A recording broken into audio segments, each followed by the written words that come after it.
Hi, my name's Jolene. And last month, my sister told me not to come home for Thanksgiving. She said, "Well, pretend we don't know you." At first, I thought it was just another cold shoulder, but then the pictures started disappearing. The money stopped being acknowledged, and somehow my name vanished off the house deed. They called it protecting peace, but whose peace? And what happens when the one they erased decides she's done being quiet? Have you ever been written out of your own family story while you were still alive to watch it happen? I pulled into my driveway just after 6. The sky was rinsed in that deep New Mexico orange, like the sun had one last thing to say but couldn't find the words. I was still wearing my work scrubs greased, a little stale, but that didn't stop me from noticing the envelope sticking out from my mailbox, like it had been waiting all day, just for me. It was thick, cream-colored, the kind people use for weddings or graduations. My name was handwritten in deep blue ink, the cursive looping with the kind of care that made me pause. For a moment, I let myself believe it was something kind, something that meant maybe this year I was included. I held the envelope a little too long before opening it. Inside, a folded card with a watercolor turkey, Callista style all over it, elegant, Pinterest perfect. Thanksgiving dinner, November 23rd, 5 p.m. At Mom's. Hope to see you there. Just that. No love, no we miss you, no signature. Still, I smiled. My shoulders dropped. I started making a mental note of the rosemary'd need for the stuffing, even though they'd probably forget again that it was my recipe. I walked into the house still thinking about it. I hadn't been invited in 3 years. Not since Callista said my job made her energy-sensitive friends uncomfortable. But maybe this was a shift. Maybe Mom had said something. Maybe they remembered I existed beyond wiring them money. I showered, changed into soft clothes, set the card on the kitchen counter like a trophy. And then, without even meaning to, I opened the suitcase from the closet. I hadn't touched it in months. It still had a scarf from last winter. I started folding things with no real plan, just the quiet hope of being wanted. The next day, I called, just to be sure. Callista picked up on the second ring. Her voice was always rehearsed, like everything she said had been filtered through a branding team. "Hey, Jolene. Hey." "I just wanted to make sure that invite wasn't a mistake," I said. I tried to keep my voice light. "It was really nice to get." There was a pause. I could hear her exhale, almost like she'd hoped I wouldn't call. "Oh," she said. "Yeah, about that. It actually wasn't supposed to go to you." I blinked. Sorry? We didn't mean to send it. It was part of a batch I mailed before I finalized the guest list.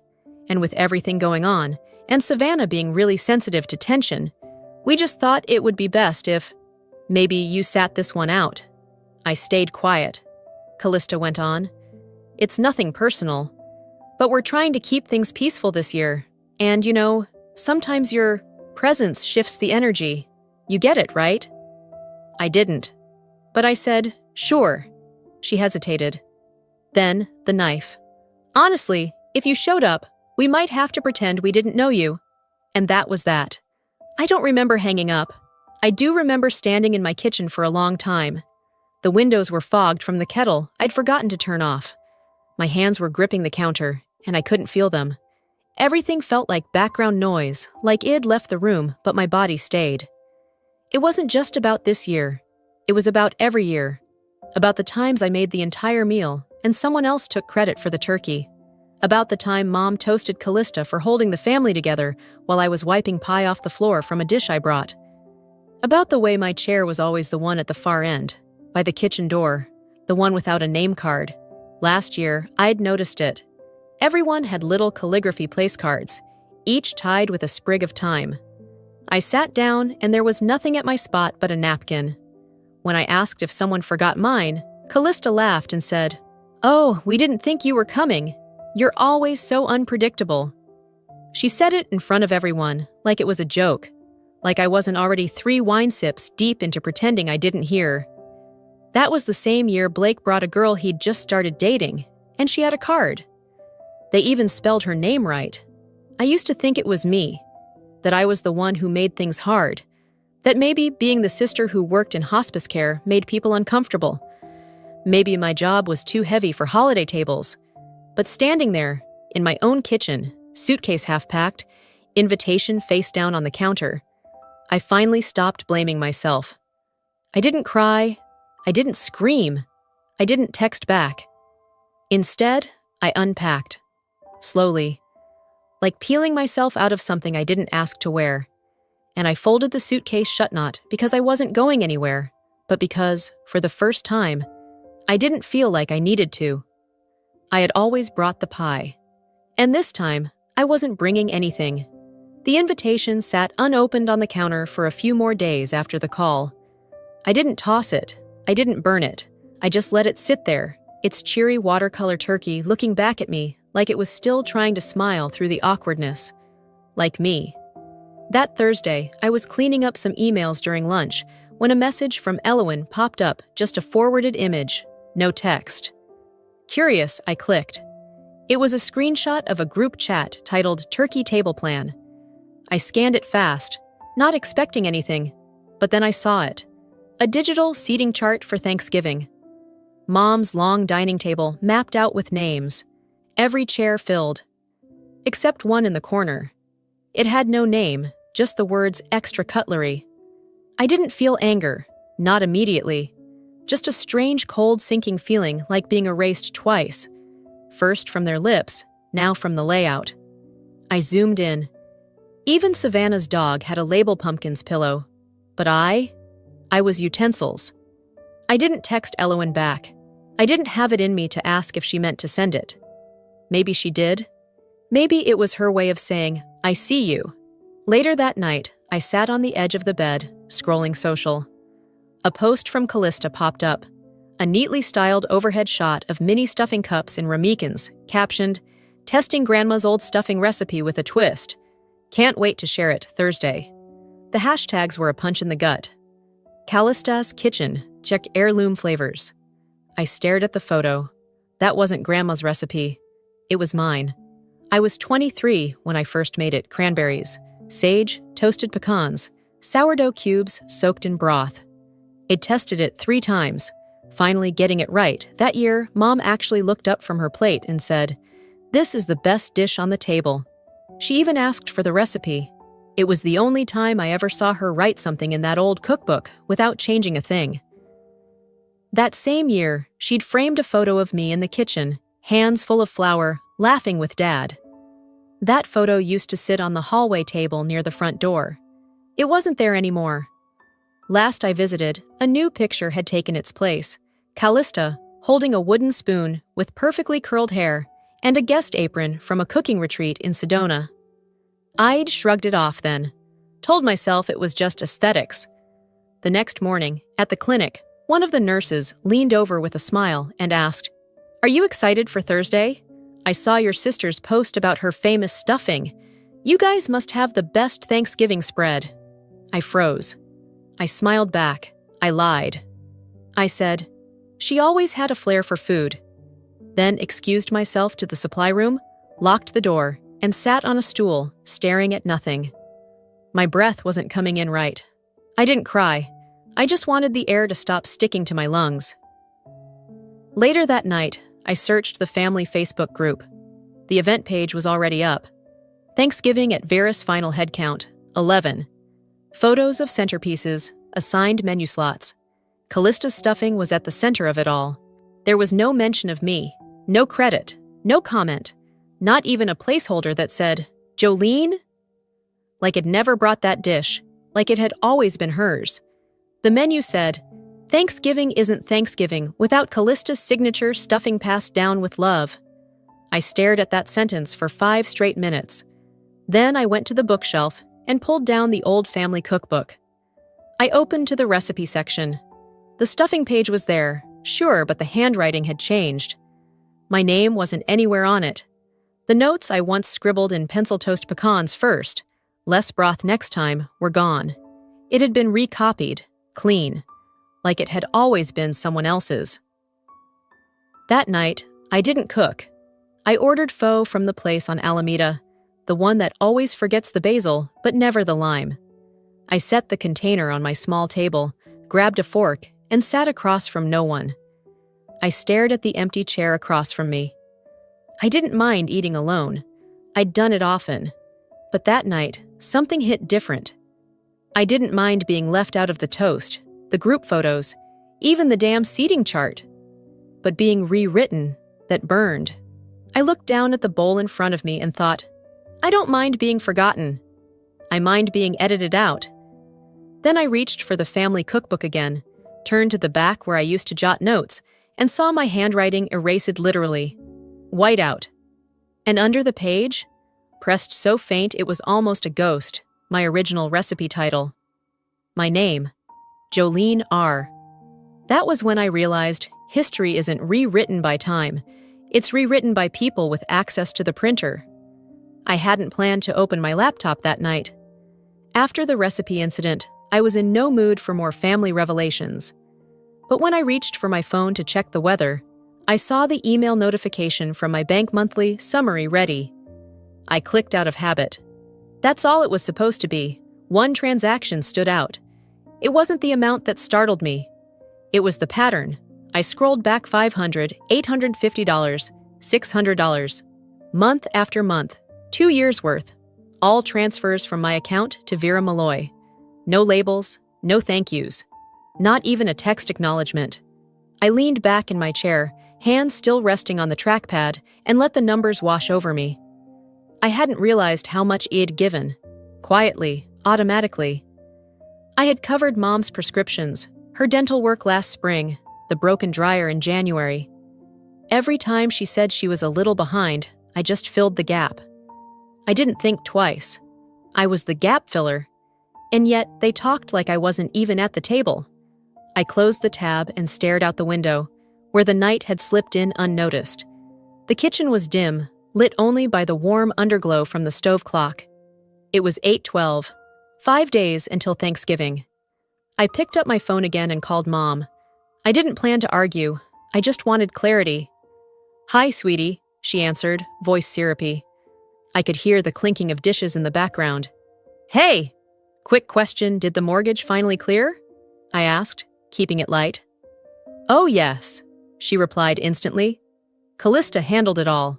She's been wonderful." I swallowed. I thought I was the one covering that for the past year and a half. There was a pause. Too long. "Well," she said slowly, "you were helping here and there, but Callista took the lead on the refinancing. The paperwork, all that mess. You know how detail-oriented she is." I didn't say anything. "And Jolene," she added, "you know how worked up you get about money. We just didn't want to trigger you. It's Thanksgiving week. Let's keep things peaceful, okay?" There it was. I was too emotional, too reactive, too intense. Always the problem, never the provider. I ended the call with some half-mumbled agreement and sat still for a long moment. The silence was loud. I walked to the hallway closet and pulled out a worn manila folder labeled House Docs. Inside were copies of transfers, scanned bills, handwritten notes from when I took over Mom's financial tracking after Dad died. None of it matched the current narrative. Not one bit. I took a breath and sat back down. Opened a new document. Title: What I've Done That No One Knows. It started slow. Paid for the new water heater when it burst during the freeze. Wired Blake $400 for a car battery last June. Booked Blake's flight home in 2019. Sent $300 for Savannah's birthday weekend at the spa. Bought the Thanksgiving turkey 3 years straight. The list kept going. Small things, hidden things, things that were never brought up, never posted about, never written into a family memory. I stared at the words. I didn't want praise. I never asked for applause. But I didn't expect to be erased. There was that year the pipes cracked in February. I was the one who called the plumber, paid up front, and followed up with the insurance. I still had the invoice. I'd emailed it to Mom with the subject line, "Taken care of." She never replied. I remembered a voicemail from Blake. "Sis, I'm a little tight on cash. Any chance you could front me the ticket? I'll pay you back right after this gig." He never did. I never mentioned it. I remembered giving Vera my login when she said she couldn't remember passwords anymore. That login still worked.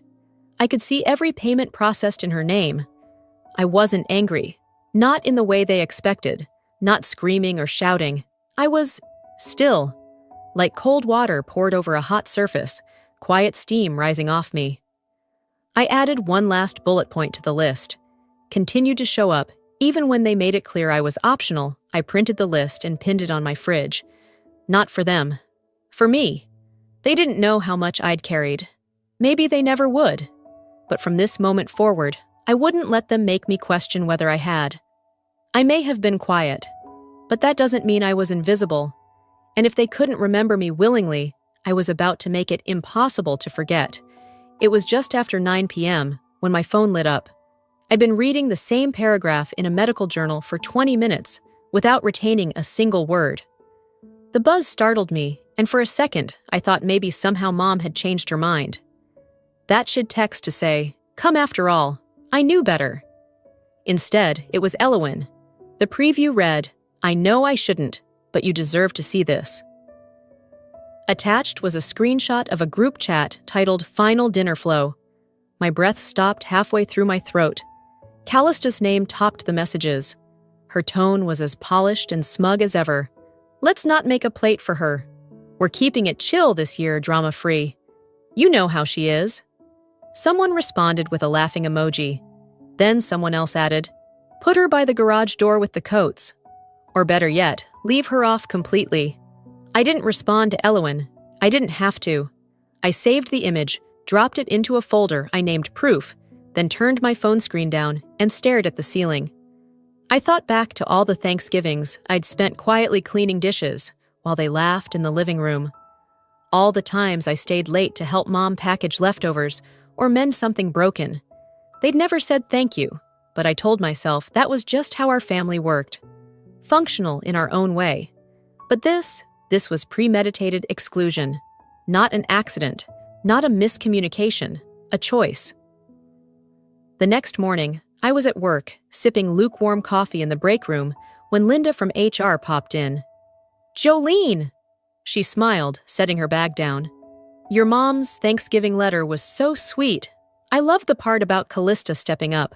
That girl's a powerhouse." I didn't even know how to respond. "Oh yeah," I managed. Back at my desk, I opened my inbox and searched for Thanksgiving letter. Sure enough, there it was, emailed to dozens of family and friends, some of whom I hadn't seen since Dad's funeral. The subject line read, "Gratitude and growth, a family note." The body was worse than I imagined. This year, we're thankful for Callista, who's taken on so much to keep the family grounded. From overseeing Mom's house remodel to managing the financials, she's been the steady hand we've needed. No mention of me, not once. I printed the letter, folded it in thirds, and added it to the same folder that held the screenshot. Back home that night, I sat at the kitchen table and unfolded my what-I've done list. It had grown. I stared at every line, from the time I paid for Blake's busted radiator to the grocery runs when Mom's card got declined. It wasn't about forgetting anymore. This was erasure. I muttered out loud, to no one. They're trying to cauterize me out of the narrative. And for once, I didn't try to rationalize it away. I stood up, walked over to my file drawer, and pulled out the records I hadn't touched in years. Bank statements, screenshots, scanned checks, copies of the wiring receipts I'd sent to Mom. Each one a quiet little echo of support. I organized them by date, slipped them into sleeves, and labeled the new folder, "Received but never recognized." Then, I picked up my phone and recorded a voice message, not dramatic, not emotional, just steady. "Hi, Mom." I saw what was sent. The group messages, the newsletter. I won't pretend anymore. If this continues, I won't be silent. I didn't expect a reply. And I didn't need one, because now I had enough truth to carry in both hands. They wanted silence. What they didn't expect was that I'd weaponize it. It was late afternoon when the text came in from June, an old friend of the family who somehow remained neutral in the quiet civil war. She probably didn't know it, but she just handed me a loaded gun. "Thought you'd appreciate this, Callista, and Travis really put on a show," her message read. A link followed. I clicked, not because I wanted to, but because I needed to. The video was a 2-minute toast, clearly recorded in Mom's backyard. String lights twinkled above a perfectly dressed table, the kind I used to help arrange. Now it was all Callista. At the center of the video, Travis stood, wineglass in hand, beaming as if he'd earned something. "This family welcomed me like I've always belonged here," he said, raising his glass. "Not everyone gets that." Laughter, applause. The camera panned briefly across the dining room wall, stopping for half a second on a family portrait, an older one. I recognized it immediately. It used to have me in it. Now it was cropped. I was gone. I closed the video and stared at the screen. My pulse didn't race. My hands didn't shake. Instead, something clicked into place. I opened my contacts and tapped Callista's name. She picked up on the second ring. "Hey," she answered. Casual. Like we weren't about to step into a decades-old minefield. "I saw the video," I said. "I heard him." She let out a small breath through her nose, the sound people make when they think you're being ridiculous. "Jolene, you always take things too personally. He didn't even say your name." "Exactly." There was silence. "You've taken my place, my silence, and now you want my absence to bless your image?" I said, my voice calm but cutting. "Be careful what you do next." She tried to laugh it off. "It's not that deep." "It is to me," I replied. "And it will be to others, if it has to be." Then I hung up. Later that evening, I stopped by a little cafe near the clinic to meet an old colleague. We'd planned the coffee weeks ago. The timing felt cruel, but I didn't cancel. As we talked about nothing traffic, office gossip, the ridiculous price of avocados, my phone buzzed again. This time, it was a group text from Mom. "So grateful to have everyone here this year. Final headcount confirmed. Keep it intimate, just 10 of us. No greeting, no signature, no mention of me." I stared at the words for a full minute before deleting the message. Not blocked, not responded to, just gone. When I got home, I kicked off my shoes, microwaved leftover curry, and sat down at my desk. I opened my notes app and created a new entry titled, "Document Every Omission." I didn't fill it yet, just saved the title. Then I opened my email. This wasn't going to be a rant. I wasn't venting. I was recording history. I wrote to only 2 people, Vera and Callista. I started with bullet points, transfer dates, financial coverage for the mortgage, the text from June, the group chat screenshot, the newsletter, screenshots attached. Then I wrote, for years, I believed that my value was in my silence, that love meant filling in the blanks without ever asking to be written into the story. But silence is protection until it becomes consent. I don't consent anymore. I didn't sign it with warmth. I didn't soften it with a line like "I still love you." I just hit send. Then I closed my laptop, set down my glass, and sat still, breathing. 2 days. That's what they had. They had 2 days to fix it. Or 2 days to double down. They chose. The day before Thanksgiving started quiet. I'd slept poorly, waking from one of those restless dreams where you're shouting but no sound comes out. The sky was low and gray, and even my coffee tasted flat. I thought the worst of it had already passed. It hadn't. Around 11 a.m., while I was reviewing patient case files at the clinic, a coworker stopped by my desk. "Hey," she said, handing me her phone with a smile. "Your family looks amazing in this video. I didn't know you guys did these kinds of things." My stomach turned. The video's title read, "Celebrating Our Family Pillars." The thumbnail alone made my hands go cold. It was a still of our mother's living room, decorated like something out of a lifestyle blog, with string lights and soft music playing underneath. I tapped play. The first clip showed Callista ladling soup into Mom's bowl. The second showed someone signing a check for property taxes. Instantly recognized the sweater. It was mine. The scene had been recorded 2 years ago. My hands, my handwriting. But the caption read, "Callista, ensuring the legacy continues." Then came the photo of me hugging Mom in the hospital parking lot after her minor stroke. That moment, the one where she whispered, "Don't leave me here alone," was now turned into a polished slideshow piece, repurposed under the tag, "Daughters Who Lead with Grace." I didn't cry. I clicked save, named the file Exhibit A, and sent it to myself. By noon, I was driving across town to meet a former classmate who now worked in property law. We'd kept in touch over the years, mostly through the occasional like on Facebook and a shared disgust for Arizona real estate. I told her I needed 5 minutes. She gave me 20. We sat in a small office lined with manila folders and outdated art prints of desert blooms. I slid a folder across the desk. "These are copies of the original deed," I said, "from 2014. I co-signed when we refinanced after Dad died." She took one look, then pulled up the most recent filing from the public registry. My name wasn't on it. "It was retitled 6 months ago," she said, frowning. "Callista's name only." I asked about the signature. She pulled up the file and turned the monitor toward me. I stared at the scrawl next to mine, supposedly mine. "That's not how I sign my name," I said quietly. "I didn't think so," she replied. "It's close, but off. And technically, if you didn't authorize this, you have a case." I nodded, then stood up and shook her hand. "Thanks, Leona." Back home, I opened my laptop and created a new folder. They drew the line. I crossed it.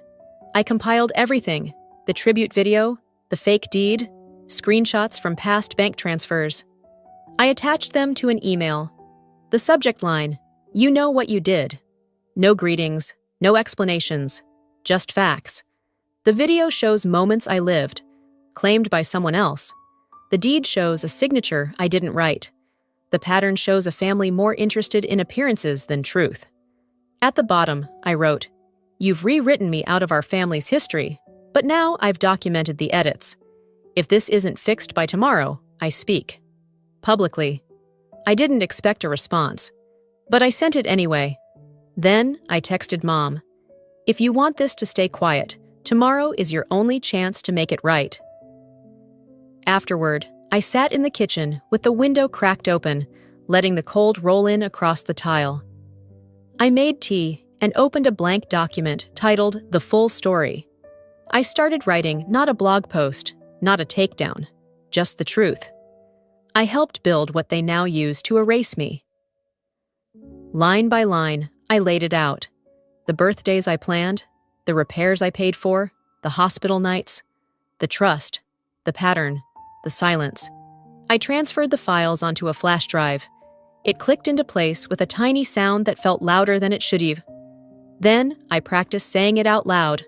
One breath, one truth, one shot. And just when I thought they couldn't stoop lower, they did. Thanksgiving morning started with a vibration. Not the kind you ignore, this one had weight. The kind that settles in your chest before your brain can name it. I reached for my phone and saw dozens of notifications, tags, DMs. Messages like, "Oof, saw that post, and are you okay?" None of them said what happened, just vague pity. I opened Instagram. The first story was a slow pan across Mom's backyard twinkling lights, a floral centerpiece with eucalyptus and dried orange slices, name cards with gold lettering. The camera held just long enough to capture the extra plate, artfully styled but noticeably alone. Over it, in white font with sparkle emojis. This year, we keep it clean, calm, and classy. The next slide was a Mamiya woman screaming at a turkey, face contorted mid-rant. Below it, the caption, "Some people bring drama, some bring dessert. Know the difference." I wasn't named. I didn't need to be. The third story? A photo of the dog I trained, sitting obediently in Callista's lap. His little sweater matched the napkins. "He always barked at chaos," her caption read. "Look how peaceful he is now." That dog had slept beside me during my recovery from surgery. He'd been mine until Mom said it was better if he stayed, for the sake of routine. Callista never even liked animals. But there he was, another thing she'd inherited like a legacy she didn't earn. I set the phone down and stared out the kitchen window. The street was empty. Even the wind had quieted. There was a Thanksgiving, years ago, when I came straight from the hospital, migraine pounding so hard I could barely see straight. I still brought the pie, still set the table, still stayed after everyone left to scrub gravy out of the stovetop burners. No one noticed. I hadn't screamed then either. Just smiled, nodded, vanished into a dish towel. But this public parade of gaslighting wrapped in hashtags and filters was something else. I stood, opened my laptop, and clicked into the video project I'd started the night before. The original tribute video had been neatly edited, a clean erase of my name, my presence, my hands. I dragged the same clips back in, but this time I added captions. Actual captions. Meal prepared by Jolene Rain, 2017. Mortgage assistance wired by Jolene, 2019. Thanksgiving cleanup Jolene, uncredited. I didn't post it, not yet. Instead, I opened my camera roll and found one photo, just one, that held everything. Thanksgiving 2017. I'm at the head of the table, hair frizzed from cooking all day, apron stained with cranberry sauce. I'm smiling, tired, holding the carving knife because no one else wanted to do it. That was the last year they asked me to bring anything. I posted it on my personal page. No filter, no edit. The caption read, 2017. I paid for the meal. I cooked it. I cleaned. That was the last year I was asked to bring anything. I didn't tag anyone. I turned off comments. 10 minutes later, Vera saw it. I knew because she viewed my story, something she rarely did. An hour later, I received an email. Subject line, "We didn't mean harm." I didn't open it. I didn't need to. The message was already clear. Their kind of peace only worked if I stayed quiet, if I stayed gone. But I was here. They called it peace, but I knew it was only quiet because they thought I was gone for good. Thanksgiving evening used to hum with rhythm chairs scraping back, glasses clinking, my mother shouting from the kitchen for someone to grab the rolls. I could still hear the echo of it in my head, but this year, my apartment was silent except for the soft gurgle of my heater kicking on. I'd made myself a plate of roasted vegetables and turkey from the market deli. Nothing fancy. No one to impress. I was halfway through my wine when the notification came in. Callista Wren has posted a new video. I didn't hesitate. The title floated across the screen in elegant cursive. Thanksgiving Gratitude. Our Legacy in Motion. The background music was soft piano, overly sentimental, like something used in pharmaceutical commercials.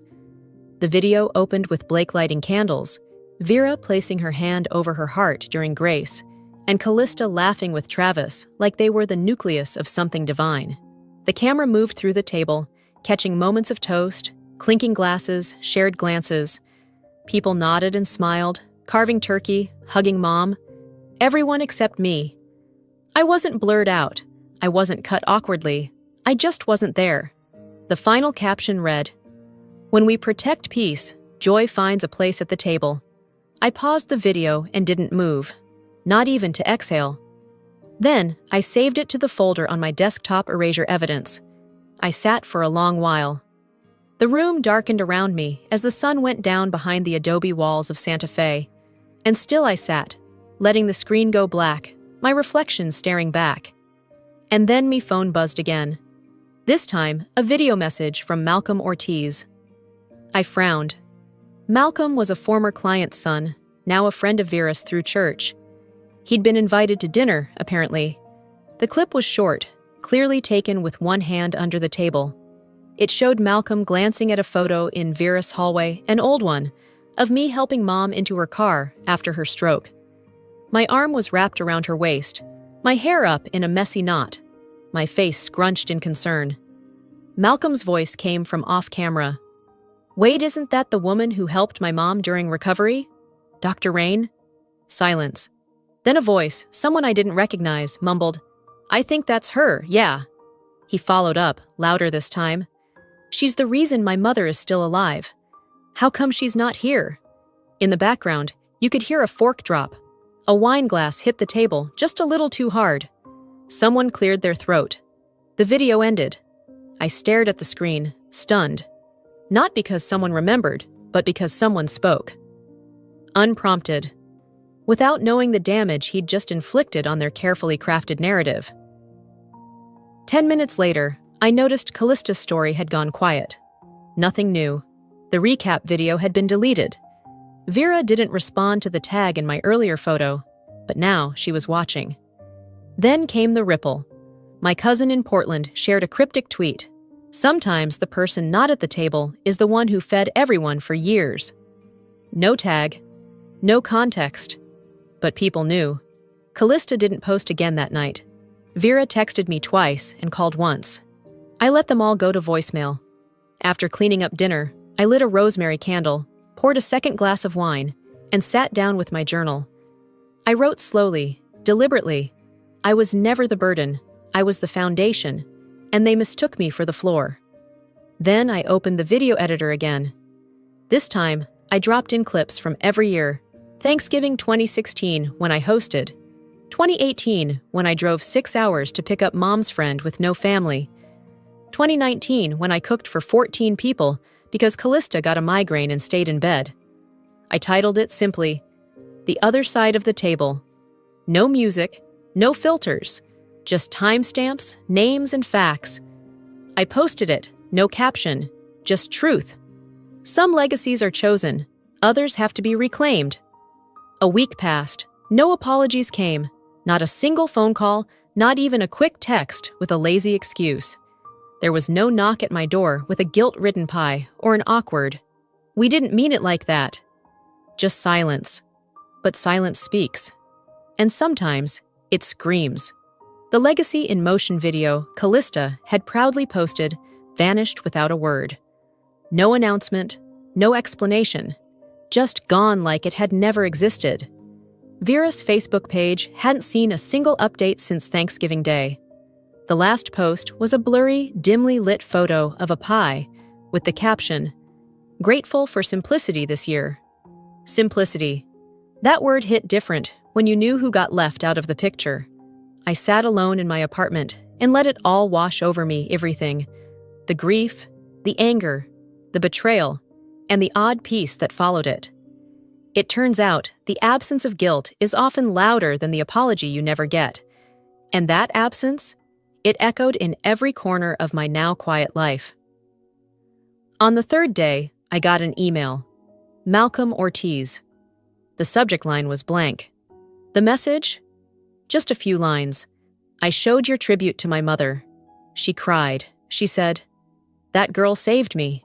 I thought you should know. No hashtags, no emojis, no flattery, just truth." It cracked something open in me. Later that same day, another message arrived, this one from a cousin I hadn't spoken to in over a year. "I always knew you were the one holding that family up," she wrote. "I'm sorry I didn't say it sooner." It was surreal. All these quiet truths surfacing when the noise had finally faded. The next morning, I met with Liana, my property attorney. We sat across from each other in a small sunlit office. She had her glasses perched at the tip of her nose, flipping through the paperwork I'd brought. "The signature comparisons are strong," she said, pointing to the forged deed. "If you wanted to file a claim, this would hold in court." I took a breath, steady and long. Then I shook my head. "I'm not filing." She blinked. "You're sure?" "Yeah," I said, sliding the folder back toward her. "Let them keep the walls." I kept the truth. We processed the disassociation paperwork, officially removing me from all ties to the property. And when I walked out of that office, I didn't feel free, not exactly. But I felt unburdened. Like the weight I'd been carrying finally had a place to re-stand. That place wasn't my back anymore. That night, while the kettle hummed in the background, I scrolled through photos tagged by mutual acquaintances. One image caught my eye, a snapshot from Vera's dinner. The same dinner I'd been ghosted from. Everyone looked so perfectly posed around the table. Callista beamed at the center. Mom sat at the head, proudly upright. And then, there it was.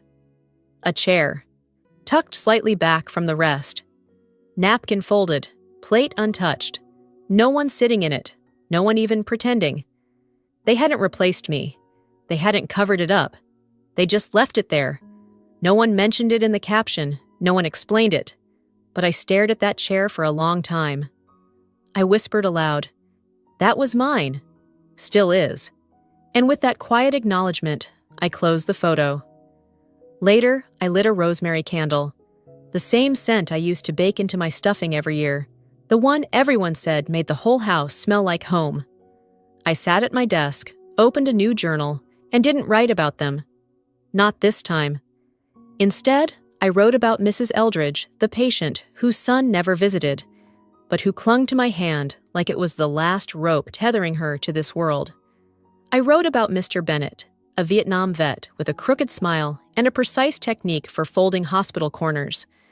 I wrote about people who didn't need a family tree to see me, people who looked and truly saw. That night, I also found a nonprofit one that advocates for elderly patients forgotten by their families. They were understaffed and overwhelmed. So I reached out. I offered what I could: time, energy, heart, because I had plenty of that to give. I didn't walk away from my family out of hate.